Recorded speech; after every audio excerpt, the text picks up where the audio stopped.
Assalamualaikum warahmatullahi wabarakatuh. Perkenalkan, kami dari kelompok 5.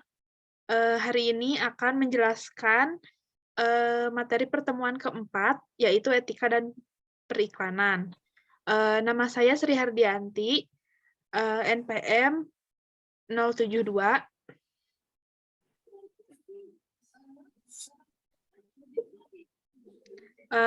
Lalu ada Nira Happy, NPM 085, dan Rinjani Lustia, NPM 006. Materi yang pertama akan dijelaskan oleh Rinjani Lustia. Baik, selamat malam semuanya. Di sini saya akan menjelaskan mengenai definisi periklanan. Periklanan adalah sebuah penggunaan media yang paling umum digunakan oleh perusahaan untuk mengarahkan komunikasi persuasif mengenai produk, jasa, ataupun organisasi pada pembeli, sasaran, dan masyarakat.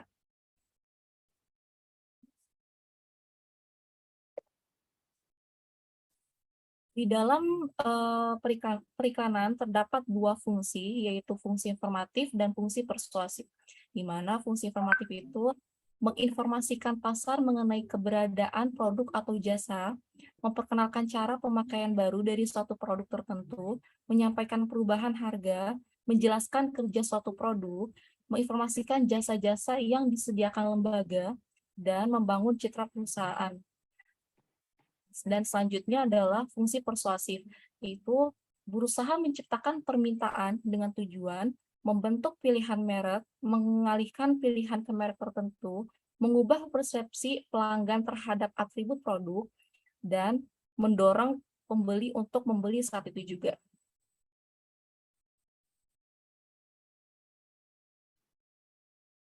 Periklanan dan kebenaran.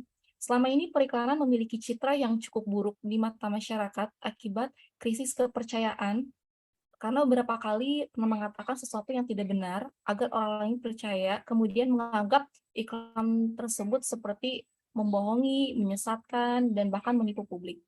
Dalam mengevaluasi moralitas periklanan, perlu diperhatikan secara khusus untuk maksud dalam iklan tersebut. Mungkin saja iklan mengatakan sesuatu yang tidak benar, tetapi dalam hal ini tidak ada kesengajaan, seperti tentang obat baru, atau ada beberapa produk yang mengatakan ini adalah obat baru. Dikatakan dalam iklan bahwa produk itu aman, namun kemudian tampak adanya efek samping yang tidak terduga sebelumnya. Iklan itu tidak berbohong, karena tidak dengan sengaja mengatakan sesuatu yang tidak benar. Mereka hanya mengatakan semua keunggulan dari produk tersebut. Unsur lainnya yang terdapat pada iklan adalah membuat orang lain percaya, di mana struktur dalam iklan tersebut sifatnya harus informatif. Contohnya iklan produk tanpa gula yang sering kita temukan di beberapa produk berkemasan kuning. Nah, selanjutnya unsur terakhir yaitu promosi yang di dalamnya terdapat seperti merayu konsumen atau mengiming-iming calon pembeli dengan bahasa periklanan yang menggunakan retorika tersendiri. Menekankan produknya adalah produk terbaik yang berada di pasarnya. Misalkan iklan minuman yang selalu menyebutkan bahwa mereka itu adalah jeruk nomor 1 di dunia. Sebenarnya sulit membedakan antara iklan yang etis maupun tidak etis. Sulit pula untuk membedakan antara melebih-lebihkan dan berbohong. Banyak susunan kata yang telah disiapkan dan dibayar untuk itu. Jika hal itu terjadi, maka sudah mendekati iklan yang tidak etis, kecuali jika permisa menganggap yang tampil di iklan adalah seorang aktor atau aktris dan bukan konsumen sungguhan. Masalah kebenaran dalam periklanan tidak dapat dipecahkan dengan cara hitam maupun putih, melainkan tergantung pada situasi konkret dan kesediaan publik untuk menerimanya atau tidak. Selanjutnya, materi akan disampaikan oleh Mira. Terima kasih. Lalu manipulasi dengan periklanan. Manipulasi dimaksudkan untuk mempengaruhi kemauan orang lain sehingga sedemikian rupa sehingga ia menghendaki atau menginginkan sesuatu yang sebenarnya tidak dipilih oleh orang itu sendiri. Berikut adalah cara untuk memanipulasi orang dengan periklanan, itu dengan subliminal advertising dan iklan yang ditunjukkan kepada anak. Subliminal advertising adalah bekerja di sekitar pesan atau komunikasi bawah sadar. Pesan-pesan ini tidak secara langsung disiarkan kepada seseorang, melainkan tertanam dalam pesan lain. Contoh di sini adalah kemasan botol new milk tea difoto di dalam studio dan digabungkan dengan gambar lain. Jadi ini hanya foto gambar, lalu di software ada Photoshop, diedit, dan penggunaan gambar selain background, kebun teh juga digunakan, daun teh, susu, serta teh cair yang menjadi komposisi utama dari produk minuman tersebut. Lalu background atas diberi langit biru yang memberi kesan nyaman dan segar, serta kemasan new green tea yang sedang tercebur di dalam gelas tersebut berisi milk tea, dan cipratan yang muncul memberi kesan nikmat dan segar. Jadi ini digambarkan di dalam gambar ini secara tersirat. Lalu iklan yang ditunjukkan kepada anak, yaitu karena seorang anak belum bisa mengambil keputusan dengan bebas dan sangat sensitif terhadap pengaruh dari luar, jadi gampang dipengaruhi. Lalu iklan seperti ini tuh dianggap kurang etis karena anak mudah dimanipulasi dan dipermainkan. Contohnya karena anak-anak di masa sekarang ini sudah mulai menggunakan gadget atau smartphone di dalam aplikasi atau game ini. Ada aplikasi game Dr. Kids, jadi yang menunjukkan karakter menangis jika pengguna itu tidak mengklik pembelian dari dalam aplikasi. Jadi secara tidak langsung ini akan mempengaruhi si anak jika dia tidak mengklik pembelian dari aplikasi ini, dia akan menangis di karakter ini. Lalu pengontrolan terhadap iklan. Dalam bisnis periklanan dibutuhkan adanya kontrol tepat yang terutama mengimbangi masalah periklanan tersebut. Pengontrolan ini terutama harus dijalankan oleh 3 cara berikut ini, yaitu kontrol oleh para pengiklan, kontrol oleh pemerintah, dan kontrol oleh masyarakat. Kontrol oleh pemerintah itu tugas penting bagi pemerintah harus melindungi masyarakat konsumen terhadap periklanan yang menyesatkan. Nah, lalu di Indonesia sekarang ini iklan diawasi oleh Direktorat Jenderal Pengawasan Obat dan Makanan, yaitu BPOM dari Kementerian Kesehatan. Lalu kontrol oleh para pengiklan dilakukan dengan menyusun sebuah kode etik, sejumlah norma, dan pedoman yang disetujui oleh para pengiklan, khususnya oleh Asosiasi Biro-Biro Periklanan di Indonesia. Pengawasan kode etik ini dipercayakan kepada Komisi Periklanan Indonesia. Lalu, 3. Kontrol oleh pengusaha. Laporan-laporan oleh lembaga konsumen tentang suatu produk atau jasa sangat efektif sebagai kontrol atas kualitasnya dan serentak juga atas kebenaran periklanan. Di Indonesia, Citra Adi Prawira yang di Pariwara yang setiap tahun dikeluarkan oleh Persatuan Perusahaan Indonesia. Lalu materi selanjutnya akan disampaikan oleh Sri. Berikutnya saya akan menjelaskan penilaian etis terhadap iklan. Dalam konteks periklanan, prinsip-prinsip etika yang penting dan telah dipertimbangkan terlebih dahulu yaitu tidak berbohong dan otonomi manusia harus dihormati. Akan tetapi dalam implementasi untuk membuat keputusan etis yang seimbang terdapat 4 faktor yang perlu dipertimbangkan. Karena seperti yang telah dijelaskan sebelumnya bahwa penilaian etis terhadap periklanan tidak bisa langsung secara hitam dan putih. Faktor yang pertama adalah maksud si pengiklan.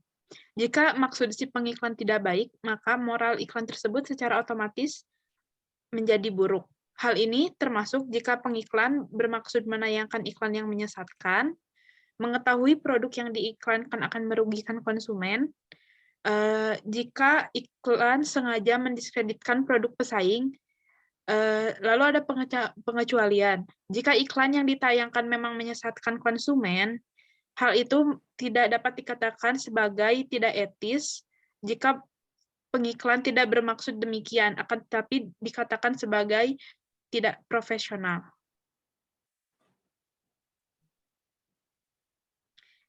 Faktor yang kedua adalah isi iklan. Konten iklan harus benar dan tidak mengandung unsur menyesatkan. Jika mengabaikan apa yang sebenarnya penting, akan membuat iklan menjadi tidak etis. Mempromosikan amoralitas pada dasarnya tidak etis, seperti contohnya iklan yang mengiklankan budak belian. Maka hal itu tidak dilakukan lagi, umumnya akan ditolak. Namun, meskipun ada iklan yang moralnya dipertanyakan, terdapat tempat yang tetap mempraktekkan iklan tersebut. Seperti misalnya, iklan adu ayam di Bali ataupun iklan bullfight di Spanyol. Untuk penilaian etis iklan yang membahayakan kesehatan, seperti iklan rokok, pemerintah dapat meregulasinya hingga melarangnya. Iklan yang membahayakan kesehatan seperti rokok diperlukan regulasi agar individu yang dewasa mendapatkan informasi untuk mempertimbangkan untung rugi yang didapatkan atas pembelian produk. Faktor yang ketiga adalah keadaan publik. Publik harus memiliki dosis skeptisisme yang sehat tentang daya persuasif iklan, diimbangi dengan sikap kritis publik dengan menyerap informasi yang cukup atas produk yang diiklankan. Patokan untuk menilai moralitas periklanan tidak bisa digantungkan begitu saja pada suatu masyarakat, karena kualitas dan keadaan masyarakat saja bisa bervariasi, seperti misalnya mutu pendidikan dan taraf ekonomi suatu daerah dapat berbeda-beda. Semakin buruk keadaan pendidikan dan ekonominya, maka diperlukan standar yang lebih ketat lagi agar konsumen tidak mudah dipermainkan. Lalu faktor yang keempat adalah kebiasaan di bidang periklanan. Pertimbangan etis periklanan sulit dihindarkan dari nada relativistik. Seperti dalam bidang lain, tradisi menentukan apa yang boleh dan tidak boleh. Maka masuk akal bahwa beberapa iklan dengan tradisi periklanan yang sudah lama lebih mungkin untuk diadopsi daripada ketika praktik periklanan baru saja dimulai dalam skala besar. Seperti iklan di Amerika Serikat bisa saja tidak diterima di Indonesia. Lalu berikutnya, saya akan menjelaskan beberapa kasus etika periklanan.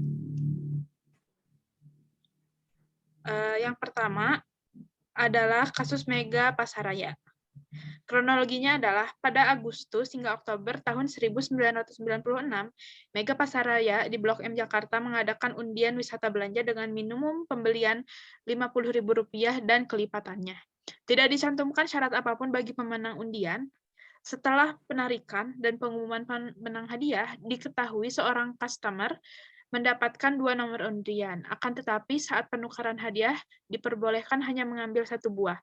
Di sini iklan yang disediakan oleh pengiklan menyesatkan karena customer tentunya akan melakukan pembelian yang besar demi mendapatkan puluhan kupon untuk mendapatkan hadiah. Yang kedua adalah kasus iklan belum modern oleh iklan Colgate gel biru pada tahun 1992 yang dibawakan pembawa pesan iklan dengan gaya mencibirkan peralatan dalam tanda kutip belum modern, seperti TV hitam putih, kipas angin, kompor minyak, dan pasta gigi biasa. Padahal, seperti yang diketahui, pada saat itu masih banyak pemirsa televisi menggunakan TV hitam putih. Juga diketahui sekelompok masyarakat yang belum beruntung dapat mengakses peralatan belum modern tersebut. Iklan tersebut dapat menyebabkan isu kecemburuan sosial.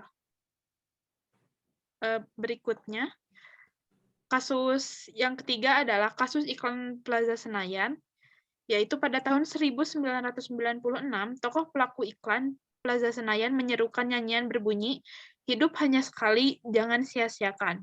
Selain karena nyanyian di atas iklan dilakukan dengan kesan konsumtif karena menggunakan helikopter belanja dan terkesan hura-hura. Seperti yang diketahui bahwa konsumerisme merupakan hal yang dilarang untuk diiklankan. Kesimpulannya yaitu dalam periklanan kita tidak akan lepas dari teori yang diterapkan seperti etika, hukum, dan undang-undang yang berlaku, dan apa yang akan didapat dengan adanya iklan tersebut. Maka menjaga etika dalam kegiatan periklanan ini sangatlah penting akan baik pula citra periklanan khususnya di negara Indonesia yang dengan penduduknya berbagai dari suku dan bahasa. Juga lembaga-lembaga yang berwenang dalam hal ini dituntut secara aktif dengan lebih selektif untuk menampilkan iklan-iklan mana saja yang layak untuk ditayangkan menurut peraturan-peraturan yang berlaku dan iklan-iklan mana saja yang tidak layak untuk ditayangkan.